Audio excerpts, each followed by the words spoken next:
इस बारे में आज के जो हमारा जो दिवस है जिसको हम मना रहे हैं कारगिल विजय सप्ताह के मध्य में, इसके बारे में और कुछ बताने के लिए मैं आमंत्रित करूंगी हमारे बीच में Aman Kumar Tripathi LLM second year के छात्र यहाँ पर हैं, जिन्होंने इनकी भी बहुत सी ऐसी बातें हैं जो यहाँ पे बतानी जरूरी हैं, क्योंकि इन्होंने भी बहुत जगह हमारे विश्वविद्यालय का नाम बहुत ज्यादा रोशन किया है। ये हैं अमन कुमार त्रिपाठी जी, जिन्होंने पार्टिसिपेट किया विकसित Bharat youth parliament in UP Vidhan Sabha, and this was organized by NYKS and NSS under the Youth Affairs and Sports Ministry. He has represented being a student of KMC LU, the whole nodal district of Lucknow, amongst 240 youth speakers in UP. And this youth parliament was organized in the great presence of Honorable UP Chief Minister Yogi Adityanath ji and Speaker Vidhan Sabha and Vidhan Parishad. He has also represented our university and won many awards, and he has many achievements in his account as a student of Khwaja Muhyiddin Chishti Language University by representing in many activities, many speech activities organized by Uttar Pradesh Raj Bhavan. I request Aman Kumar Tripathi to come over the podium and throw some light over this event. Come. कलम आज उनकी जय बोल,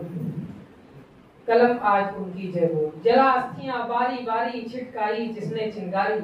जो चढ़ गए पुण्य वेदी पर लिए बिना गर्दन का मोल, कलम आज उनकी जय बोल, कलम आज उनकी जय बोल। राष्ट्र कवि रामधारी सिंह दिनकर जी की इन पंक्तियों के साथ आज कारगिल विजय दिवस की 26वीं वर्षगांठ के अवसर पर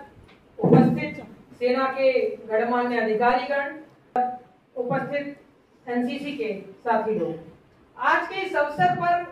मुझे गौरव की अनुभूति है कि मैं आप सबके सामने अपने विचार व्यक्त कर पा रहा हूं। और हम सब जानते हैं ये तभी संभव हो पाया है जब हमारे देश के वीर जवानों ने इस देश के लिए अपनी कुर्बानी दी। उन्होंने कभी गर्मी में गर्मी नहीं देखी, ठंडक में ठंडक नहीं देखी। हम तो न्यूज चैनलों के, अखबारों के माध्यम से देखते हैं कि चाहे कश्मीर हो या देश के वो सुदूर भाग हो, चाहे वो गर्मी में चाहे जितना सेल्सियस पारा हो या ठंडक की जब कराह में हम लोग आराम कर रहे होते हैं तो वो देश की सीमाओं पर हमारी हिफाजत के लिए अपने जान की बाजी लगाते हैं। हर समय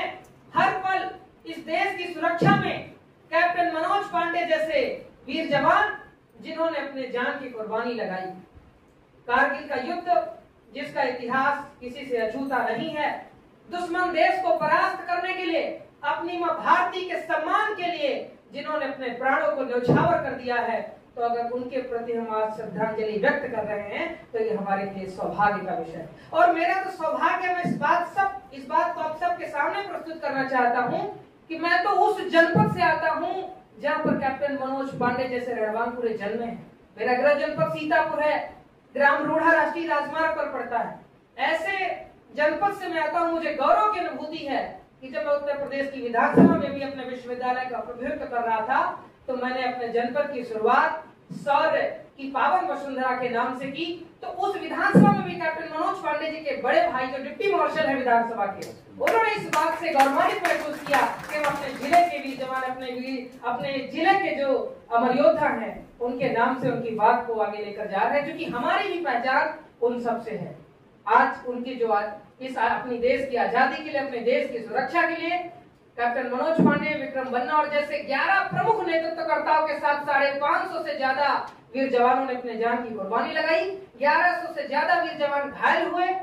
उन सबको इस अवसर पर श्रद्धा सुमन अर्पित करते हैं। और बात को समाप्त करने से पहले यही कहूंगा कि उनका एक एक इस देश के लिए दिया गया बलिदान हमें प्रोत्साहित करता है कि हमें जो मिला है उसको सहेज कर रखने की जरूरत है, हमें जो मिल रहा है उसको आगे की उन्नति के लिए संभाल कर रखने की जरूरत है, और हमें जो नहीं मिला है उसके लिए सतत प्रयास करने की जरूरत है। यही उनके प्रति सच्ची श्रद्धांजलि होगी। और मुझे लगता है आप सबको सुनना है, इसलिए मैं अपनी वाणी को विराम करते हुए राष्ट्रीय आवाहन की 2 पंक्तियां पढ़ता हूं कि मुक्त मातृभूमि को नवीन प्राण चाहिए, मुक्त मातृभूमि को नवीन प्राण चाहिए, नवीन पर्व के लिए नवीन प्राण चाहिए, और मुक्त गीत हो रहा नवीन राग चाहिए, नवीन पर्व के लिए नवीन प्राण चाहिए, नवीन पर्व के लिए।